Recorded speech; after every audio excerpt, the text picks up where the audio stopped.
Hello everyone, welcome to my video. Today I'm doing a summer half-term study with me.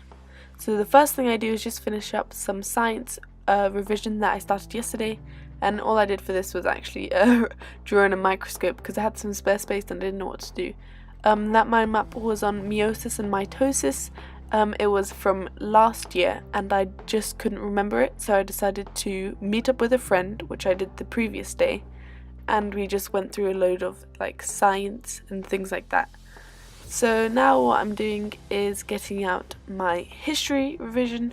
This is what I spent most of this video doing.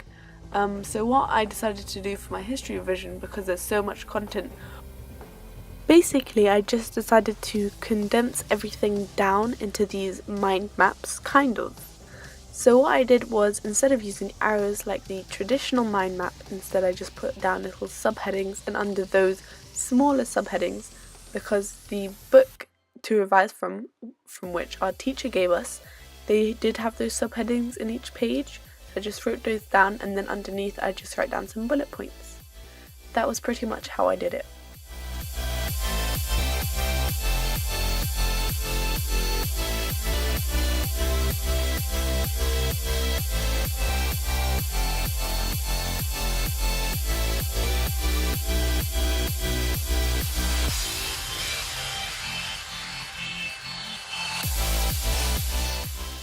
So these mind maps do take more time to do than regular note taking, but I feel like I'll remember the information more, and when it's laid out so nicely, you really don't mind making them or revising from them. It becomes less of a chore, at least for me.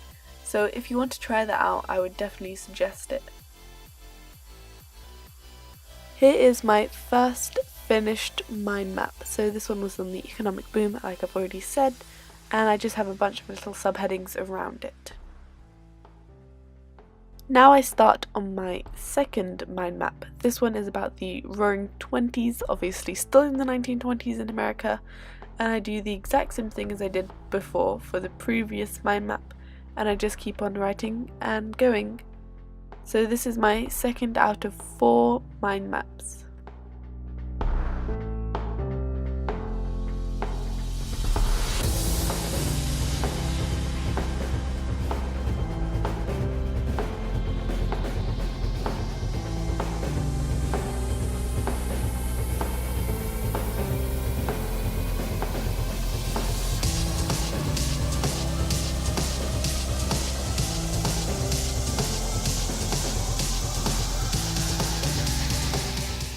So after I finished with my second mind map, I decided that I'd done enough and I needed a break, and it's important to take breaks when you're studying, it helps you. So I decided to go downstairs, have some dinner, whatever. So I came back upstairs, it was dark, I had to close the curtains, turn on the light and start on my next one. So here I am doing the mind map about crime in the 1920s. I'm literally just doing the same thing as I was doing before. So I'd had some spare time, so I could just squeeze in a little mind map.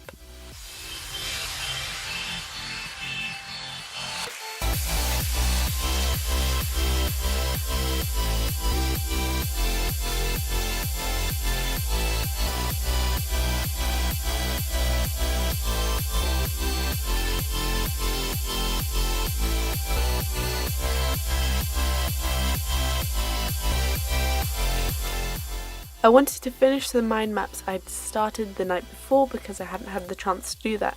So I literally just got up in the morning, pulled out my supplies, my paper, and just started writing.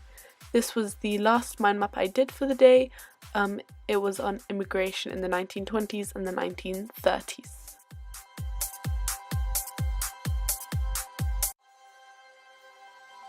After that, I decided to file them away in this pucker storage pocket thing I had. I've never used it before, but I decided it would be great for these mind maps. Right, so now I'm just taking out my mitosis and meiosis piece of science that I did the other day, and I decided to hole punch that and put it away into my science folder.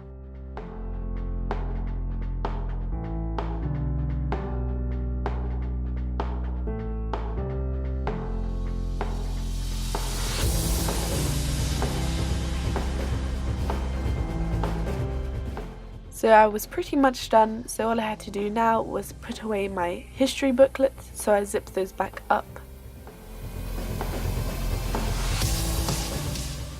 Then I also got out my Stabilo fine liners and I had to put them back.